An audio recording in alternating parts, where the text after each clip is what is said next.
Hello everyone, welcome back to my channel. आप सबके इतना प्यार और सपोर्ट के लिए बहुत बहुत शुक्रिया। अगर आप मेरे चैनल पर नए आए हो तो प्लीज़ चैनल को सब्सक्राइब और वीडियो को लाइक कर देना। तो चलिए वीडियो स्टार्ट करते हैं।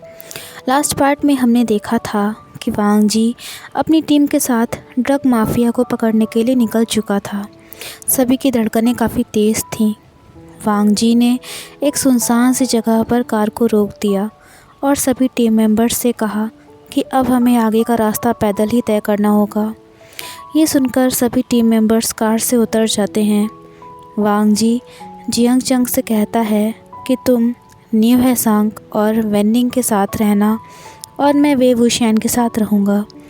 जियांग चंग अलग होने से पहले वांग जी के हाथ को पकड़ता है और कहता है, वांग जी प्लीज़ अपना ध्यान रखना। उन दोनों ने दो अलग अलग टीम्स बनाई थी ताकि अगर किसी एक टीम पर कोई मुसीबत आए तो दूसरी टीम कम से कम हेल्प कर सके। वांग जी ये सुनकर जियांग चंग से कहता है कि तुम भी अपना ध्यान रखना। फिर वो दोनों वहाँ से चले जाते हैं और अपनी अपनी टीम के साथ इधर उधर ड्रग माफिया को ढूंढने लगते हैं। वांग जी और वे वुशियान दबे पांव आगे बढ़ रहे थे कि तभी उन्हें एक गाड़ी दिखाई देती है जिससे कि कुछ बॉक्स उतारे जा रहे थे। वे वुशियान धीरे से वांग जी से कहता है, सीनियर क्या इनमें ड्रग्स हैं? तभी वहाँ पर काम कर रहे एक मेंबर को शायद आहट मिल जाती है और वे वुशियान और वांग जी की ओर बढ़ने लगता है। वांग जी जो कि पहले ही ये बात समझ चुका था कि शायद उस मेंबर को आवाज़ सुनाई दे चुकी है, वो तुरंत ही वे वुशियान के साथ एक दीवार के पीछे छुप जाता है। ड्रग माफिया का वो मेंबर इधर उधर देखता है पर जब उसे कोई दिखाई नहीं देता तो वो वहाँ से वापस चला जाता है। वे वुशियान की बॉडी वांग जी की बॉडी से बिल्कुल सटी हुई थी। उसे वांग जी की तेज़ धड़कनें साफ साफ सुनाई दे रही थी। तभी वांग जी वे वुशियान की ओर देखता है और कहता है, वे वुशियान तुम ठीक तो हो ना? तुम्हें डर तो नहीं लग रहा है ना? वे वुशियान कहता है, हाँ सीनियर मैं बिल्कुल ठीक हूँ और आप मेरे साथ हो तो मुझे किस बात का डर है।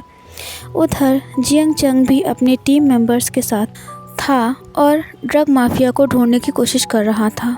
तभी उसके पास हेडक्वार्टर्स से एक मैसेज आया जिसमें लिखा था कि आगे खतरा है और टीम को वापस आने के लिए कहा गया है, क्योंकि वो ड्रग माफिया बहुत ज़्यादा ही ख़तरनाक था और शायद उनकी टीम उस चीज़ के लिए प्रिपेयर्ड नहीं थी। जियांग चंग बहुत परेशान हो जाता है ये सुनकर। वो तुरंत ही वांग जी को कॉल करने की कोशिश करता है पर न जाने क्यों वांग जी का फ़ोन नॉट रीचेबल बता रहा था। वेन निंग और नी हुएसांग जियांग चंग को इतना परेशान देखकर कहते हैं कि क्या हुआ सीनियर, आप इतना परेशान क्यों हैं? जियांग चंग उन दोनों से कहता है कि हमें वांग जी और वे वुशियान को जल्द से जल्द ढूंढना है और यहाँ से वापस निकलना है। वांग जी हर बात से अनजान वे वुशियान के साथ मिशन पर आगे बढ़ रहा था। फाइनली वो दोनों उस रूम तक पहुंच गए जहां ड्रग माफिया था। अब उनके साथ वो चीज़ होने वाली थी जो शायद उन्होंने कभी उम्मीद भी नहीं करी होगी। वे वुशियान थोड़ा घबराया हुआ था। वांग जी उसके हाथ को अपने हाथ से हल्का सा प्रेस करता है और कहता है, वे वुशियान परेशान मत हो और ना ही डरो, मैं हूँ ना। ये सुनते ही वे वुशियान को थोड़ा रिलीफ फील होता है। तभी वे वुशियान को लगता है कि उसके पीछे कोई है। किसी ने उसके सिर के पीछे गन रख दी थी। ये देखते ही ऐसा लगा जैसे कि वांग जी की सांसें रुक गई हों। वो कोई और नहीं, ड्रग माफिया वेन चाओ था। वेन चाओ हंसता है और वे वुशियान को दूसरे साइड ले जाते हुए कहता है, लान वांग जी मैं तुम्हारा ही वेट कर रहा था, मुझे तो पता था कि तुम यहाँ ज़रूर आओगे। वांग जी कहता है, वेन चाओ तुम यहाँ? न जाने मैं तुम्हें कब से ढूंढ रहा था, तुम आज मुझे मिले हो, तुमको आज मैं छोड़ूंगा नहीं। वेन चाओ ये सुनकर हंसता है और वे वुशियान के सिर के पीछे गन को प्रेस करते हुए कहता है कि वांग जी अगर तुमने ज़रा सी भी कोई हरकत करी ना तो तुम्हारा ये साथी तो गया। वो कहता है, वांग जी जिस मर्डरर को तुम ढूंढ रहे हो मैं जानता हूँ कि वो कहाँ है, लेकिन मैं तुमको नहीं बताऊँगा क्योंकि इसमें मेरा तो कोई फ़ायदा नहीं है। वे वुशियान कहता है, सीनियर आप इस वेन चाओ की बातें मत सुनिए, आप शूट करिए। वांग जी के हाथ में उसकी गन थी पर उसके हाथ काँप रहे थे। उसके सामने उसका प्यार खड़ा था, वो कैसे उसकी जान को खतरे में डाल दे। वांग जी कहता है वेन चाओ, मेरी टीम मेंबर को जाने दो, तुम्हारी दुश्मनी मुझसे है ना, मैंने मिशन के दौरान तुम्हारे भाई को मारा था। वेन चाओ को ये सुनते ही गुस्सा आ जाता है और वो कहता है वांग जी, तुमने मेरे भाई की जान ली थी ना, आज मैं तुम्हारे इस मेंबर की जान लेकर अपना हिसाब बराबर करूँगा। ये सुनते ही वांग जी को 2 साल पहले वाला सीन याद आने लगा था, पर इस बार वो वे वुशियान को नहीं खो सकता था।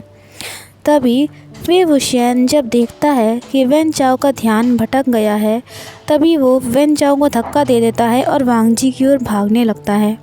ये सब देखकर वांग जी के मुंह से चीख निकल गई। वे वुशियान वांग जी के पास पहुंचने ही वाला था कि तभी वेन चाओ ने गन फायर कर दी। वांग जी बिल्कुल फ्रीज हो गया था। बुलेट वे वुशियान के सीने के पास लगी थी। वे वुशियान लड़खड़ाकर ज़मीन पर गिर जाता है। वांग जी दौड़कर उसे अपनी बाहों में भर लेता है और ज़ोर ज़ोर से रोने लगता है। इधर जियांग चंग, न्यू हेसांग और वेन निंग ने ड्रग्स माफिया के सभी मेंबर्स को मार दिया था। वेन चाओ वांग जी पर भी गोली चलाने वाला था, पर तब तक जियांग चंग वहाँ आ गया और उसने वेन चाओ के हाथ पर गोली मार दी, जिससे कि वेन चाओ के हाथ से गन छूट कर गिर गई। जियांग चंग जल्दी से वेन चाओ के हाथों में हथकड़ी लगा देता है और उससे कहता है Wen Chao, you are under arrest. Wen Chao अभी भी हंस रहा था। वो कहता है जियांग चंग, ये मत सोचना कि मुझे पकड़कर तुम जीत गए हो, अभी तो असली फ़ाइट शुरू हुई है। जियांग चंग को ये सुनते ही गुस्सा आ जाता है और वो वेन चाओ के फेस पर पंच कर देता है, जिससे वेन चाओ लड़खड़ाकर गिर गया। वांग जी बुरी तरह से रो रहा था और कह रहा था प्लीज़ वे वुशियान, अपनी आंखें खोलो, तुम मुझे ऐसे छोड़कर नहीं जा सकते। मैंने तुमसे कहा था ना कि अपने आप से कोई हरकत मत करना, लेकिन तुमने मेरी एक भी नहीं सुनी। प्लीज़ वे वुशियान, प्लीज़ कुछ तो बोलो ना। वेन निंग, न्यू हेसांग और जियांग चंग वांग जी को ऐसी हालत में देखकर शॉक्ड हो गए थे। तभी वे वुशियान हल्की सी आंखें खोलता है और कहता है सीनियर, मैं सांस नहीं ले पा रहा हूँ, आपने मुझे इतना कस के गले लगाया हुआ है। वांग जी बिल्कुल पागल सा हो गया था, पर जब वे वुशियान की आवाज़ उसके कानों में पड़ती है तो वो कुछ होश में आया और वे वुशियान की ओर देखने लगा। वे वुशियान कहता है सीनियर, मैं बिल्कुल ठीक हूँ। वांग जी वे वुशियान के चेहरे और पूरी बॉडी को चेक करता है और ख़ुद को पिंच करता है कि कहीं वो सपना तो नहीं देख रहा। वे वुशियान कहता है सीनियर, क्या आप भूल गए कि हम सब ने बुलेट प्रूफ जैकेट पहन रखी थी। वांग जी कहता है वे वुशियान, तो क्या तुम इतनी देर से मेरा मजाक बना रहे थे? तुमको पता भी है कि मेरे ऊपर क्या बीत रही थी? वांग जी कहता है वे वुशियान, तुमने क्यों किया मेरे साथ ऐसा? हाँ, तुमने मजाक बनाया मेरी फीलिंग्स का। ये कहते कहते वांग जी रोने लगा और वे वुशियान का हाथ छोड़कर जाने लगा। वे वुशियान जल्दी से वांग जी को पीछे से हक कर लेता है और कहता है I am sorry Wang ji, please मुझे माफ़ कर दो, मैं ऐसा कभी नहीं चाहता था, please I am so sorry Wang ji. Wang ji रोता ही जा रहा था। अब तो वे वुशियान की आंखों में भी आंसू आ गए थे अपने वांग जी को रोते हुए देखकर। कुछ देर बाद वांग जी वे वुशियान की ओर मुड़ता है और उसे कसकर गले लगा लेता है। वांग जी कहता है प्लीज़ वे वुशियान, आज के बाद फिर कभी ऐसा मत करना मेरे साथ, मेरा दिल बहुत कमज़ोर है, मैं ये सब बर्दाश्त नहीं कर पाऊँगा। वे वुशियान ने अपना सर वांग जी के कंधे के पास छुपा रखा था और वो कहता है नहीं वांग जी, मैं कभी भी ऐसा मजाक नहीं करूँगा। वेन निंग, न्यू हेसांग और जियांग चंग तीनों को अपनी नज़रों पर यकीन नहीं हो रहा था कि वो ये सब क्या देख रहे हैं। तभी वांग जी की नज़र उन तीनों पर पड़ती है और वो वे वुशियान से अलग होने लगता है, पर वे वुशियान उसे फिर से हक कर लेता है। न्यू हेसांग से अब रहा नहीं जाता और वो बोल ही देता है वे वुशियान, तुम दोनों के अलावा हम 3 भी हैं यहाँ पर। न्यू हेसांग की आवाज़ सुनते ही वे वुशियान चौंक गया और फिर वो वांग जी से थोड़ा अलग खड़ा हो जाता है, पर वो अभी भी मुस्कुरा रहा था क्योंकि उसका प्यार उसके साथ खड़ा था। उसको शर्म किस बात की थी। जियांग चंग और वेन निंग वेन चाओ को लेकर वहाँ से चले गए ताकि उन लोग को ज़्यादा प्रॉब्लम ना हो किसी तरीके की, ना ही वांग जी और वे वुशियान को ऑकवर्ड फील हो। न्यू हेसांग वे वुशियान को चिढ़ाते हुए कहता है, OMG वे वुशियान, मुझे तो कभी लगता ही नहीं था कि तुम सीनियर वांग जी को भी डेट करोगे। वैसे ही सब कब स्टार्ट हुआ? हाँ, वे वुशियान मुस्कुराते हुए कहता है कि बस समझ लो अभी जल्दी ही स्टार्ट हुआ है ये सब। वांग जी वे वुशियान से कहता है कि वो कार में उसका वेट करेगा। ये कहकर वो वहाँ से चला गया। कुछ देर बाद वे वुशियान निये वैसांग के साथ बातें करके कार में पहुँच गया।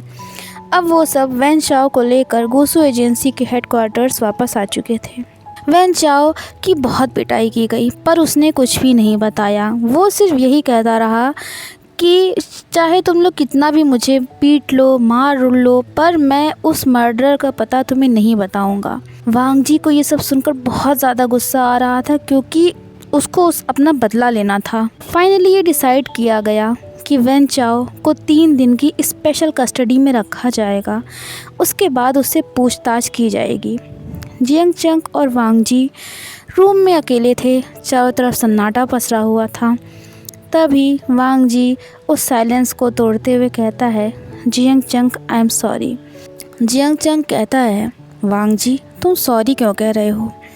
वांग जी कहता है कि जियांग चंग मैं अपना वादा नहीं पूरा कर पाया। ये सुनकर जियांग चंग कहता है, वांग जी अगर तुम वे वुशियान को लेकर मुझसे ये सब कह रहे हो तो मैं तुम्हारा सॉरी एक्सेप्ट नहीं करूँगा क्योंकि तुम्हारी इसमें कोई गलती नहीं है। ये सुनते ही वांग जी आश्चर्यचकित होकर जियांग चंग की ओर देखने लगा। जियांग चंग ने कहा, वांग जी मैं सच कह रहा हूँ। मुझे आज बहुत खुशी हुई है तुमको मुस्कुराते हुए देखकर। तुम कम से कम अपनी लाइफ में आगे तो बढ़ रहे हो। इन 2 सालों में तो तुमने अपनी लाइफ को बिल्कुल रोक ही दिया था। वेइंग भी यही चाहता होगा। वो कहता है, वांग जी लेकिन अब शायद तुम्हें वेइंग के बारे में वे वुशियान को बता देना चाहिए। ये सुनकर वांग जी कुछ नहीं कहता, बस हाँ में अपना सर हिलाता है। वो दोनों कुछ और बातें करने ही वाले थे कि तब तक वहाँ वे वुशियान आ गया। उसके आते ही वांग जी और जियांग चंग दोनों चुप हो गए। वे वुशियान को लगता है कहीं उसने इंटरप्ट तो नहीं कर दिया ना दोनों को। जियांग चंग ने कहा, वांग जी मैं तुमसे बाद में बात करूँगा, और ये कहकर वो वहाँ से चला गया। वे वुशियान वांग जी को देखते ही अपने गले से लगा लेता है और कहता है, सीनियर आप और सीनियर जियांग कुछ बातें कर रहे थे क्या मेरे बारे में? वांग जी कहता है फिर वो कहता है, नहीं हम बस ऐसे ही नॉर्मली कुछ बातें कर रहे थे। वे वुशियान ने आगे फिर कुछ नहीं पूछा। उसने कहा, सीनियर आपको तो पता ही है कि हम सबको 3 दिन का लीव दिया गया है ताकि हम सब रेस्ट कर सकें क्योंकि ये मिशन बहुत ही ज़्यादा रिस्की था और हम सब काफ़ी थक भी चुके हैं। हमें रेस्ट की ज़रूरत है। क्या ये 3 दिन मैं आपके साथ बिता सकता हूँ? वे वुशियान कहता है, सीनियर वांग जी मैं आपको और करीब से जानना चाहता हूँ और आपके साथ ज़्यादा से ज़्यादा टाइम बिताना चाहता हूँ। कुछ देर तक जब वांग जी कुछ नहीं बोलता तो वे वुशियान को लगता है कि शायद वांग जी को ये सब पसंद नहीं आया और वो थोड़ा सा उदास हो जाता है। पर तभी वांग जी वे वुशियान को अपने नज़दीक खींचता है और उसके होंठों पर किस करने लगता है। वे वुशियान को तो यकीन नहीं हो रहा था। वो किस बहुत ही ज़्यादा स्वीट थी और टेंडर भी थी। वांग जी कहता है, वे वुशियान ये 3 दिन तो क्या, मैं तो तुम्हारे साथ पूरी ज़िंदगी बिताना चाहता हूँ, पर मेरे साथ कभी ऐसा मजाक मत करना, मेरा दिल बर्दाश्त नहीं कर पाएगा। ये कहकर वो वे वुशियान को और ज़्यादा किस करने लगता है, डीपली पैशनेटली। ऐसे लग रहा था जैसे वांग जी को उसकी ज़िंदगी की सारी खुशियाँ मिल गई हों और वो उन्हें अब कभी खोना ना चाहता हो। यहीं पर हमारा आज का ये पार्ट ख़त्म होता है। आप सबको वीडियो कैसा लगा मुझे बताना ज़रूर, और अगर आपको ये वीडियो अच्छी लगी हो तो वीडियो को लाइक और शेयर कर देना। तो फिर मिलते हैं आपसे नेक्स्ट पार्ट में। Till then take care and bye bye.